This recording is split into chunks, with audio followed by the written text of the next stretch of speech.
Hello, good morning, शुभ सकाळ, सुप्रभात. तर आज हरतालिका आहे. सगळ्यात अगोदर माझ्याकडून सगळ्यांना हरतालिकेच्या हार्दिक शुभेच्छा. हरतालिका पूजा म्हटलं की पूर्ण फळं व फुलांची पाने आणि पूर्ण आपल्याला जेवढं भेटेल तेवढं साहित्य आणि सगळ्यात मेन म्हणजे महादेवाला आवडणारा बेल.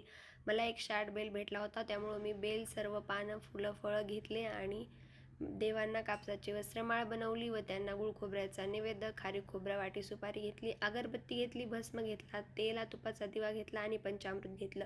ह्या पूजेला वाळूंचा ह्या पूजेला मेन म्हणजे वाळूचा शिवलिंग बनवावा लागतो. तो मी बनवला. त्यावर भस्म अर्पण केले, थोडंसं पंचामृत अर्पण केलं आणि सर्व पानाला व फळाला हळदी कुंकुम लावून महादेवाला अर्पण केलं. धोत्र्याचं फुल अर्पण केलं, बेलाचं फळ केलं, आंबा केला, कणीस केलं, पेरू, ॲपल केलं, केळी केली, सर्व फुलं देवाला अर्पण केली आणि नंतर देवाला बेल अर्पण केला, पांढरी फुलेही अर्पण केली आणि नंतर मग मेन म्हणजे तुपाच्या आणि तेलाचा दिवा लावून घेतला, देवाची छान आरती केली. अशी माझी पूजा संपन्न झाली. नंतर राहिली होती माझी रांगोळी काढायची, म्हणून सुंदर अशी देवासमोर रांगोळी काढून घेतली. पुन्हा भेटूया आणखी नवीन